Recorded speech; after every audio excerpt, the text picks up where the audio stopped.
Kimdən soruşursan, deyir, mən yaxşı olaram. Baba, hanı?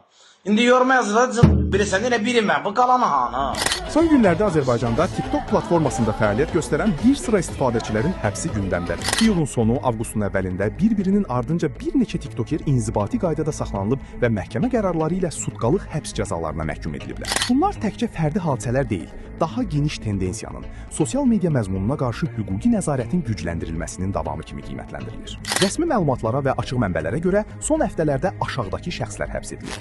Məqsəd Bağırov, Kevik, iyulun 27-sində saxlanılıb. TikTokda din əleyhinə çıxışları ilə tanınan bu istifadəçi İnzibati Xətalar Məcəlləsinin 510-cu maddəsi, yəni internetdə kütləvi nümayiş etdirilən, ictimai mənəviyyatı təhqir edən, cəmiyyətə açıq hörmətsizlik ifadə edən hərəkətlər, əxlaqsız ifadələr, jestlər və ya bədən hissələrinin milli mənəvi dəyərlərə zidd formada göstərilməsi əsasında 10 sutka inzibati həbs cəzası alıb. Onun barəsində Qəbələ rayon polis idarəsi tərəfindən protokol tərtib edilib.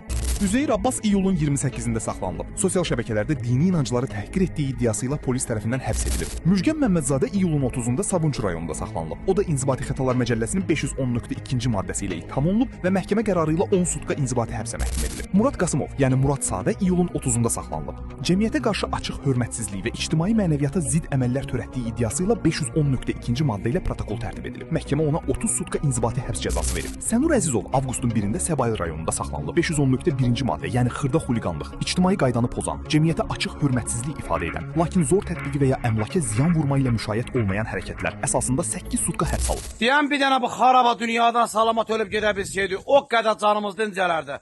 Harya baxırsan satqınçılıq, harya baxırsan yalancılıq, harya baxırsan ayaqaltı qazmaq. Əlikram Heydərov avqustun 2-sində Səbail rayonunda saxlanılıb. 510.1-ci maddə ilə ittiham olunub və 8 sutka inzibati həbs cəzası alıb.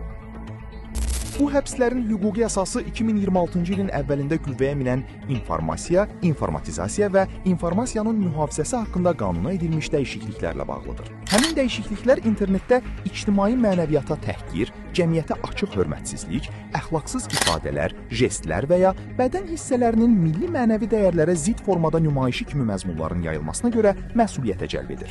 Cəzalar əsasən inzibati xarakter daşıyır. 30 sutkaya qədər həbs və ya cərimə. Bu həbslər bir tərəfdən cəmiyyətin mənəvi dəyərlərinin qorunması kimi təqdim olunur. Digər tərəfdən isə bir sıra ciddi suallar doğurur. Birinci sual: ictimai mənəviyyatın sərhədlərini kim müəyyən edir? Qanunvericilikdə ictimai mənəviyyat, milli mənəvi dəyərlər və açıq hörmətsizlik anlayışları kifayət qədər geniş xarakter daşıyır. Nəyin əxlaqsız ifadə, nəyin hörmətsizlik olduğu konkret və obyektiv meyarlarla deyil, çox vaxt subyektiv qiymətləndirmə ilə müəyyən edilir. Bu eyni məzmunun bir kontekstdə ifadə azadlığı, digərində isə xuliqanlıq kimi qiymətləndirilməsinə yol açır. Bəs bu fərqi kim və necə müəyyən edir? Məhkəmələr və polis orqanları bu qiymətləndirmədən nə dərəcədə konkret, stabil və proqnozlaşdırıla biləndir? Söymüşəm, zor eləmişəm.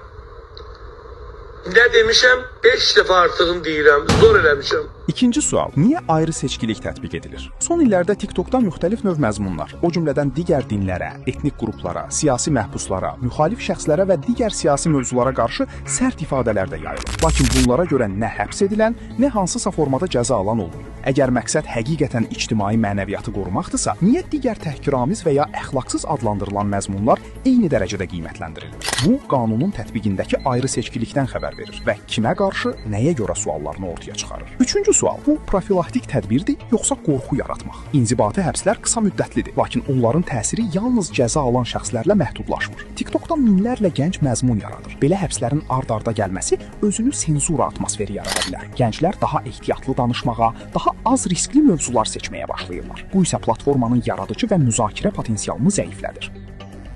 Eyni zamanda cəmiyyətdə sərt cəza istəyən və ifadə azadlığını müdafiə edən iki qütb arasında gərginliyi artırır. Bəs bu tədbirlər həqiqətən mənəviyyatı gücləndirir, yoxsa sadəcə müəyyən məzmun növlərini hədəfə alır?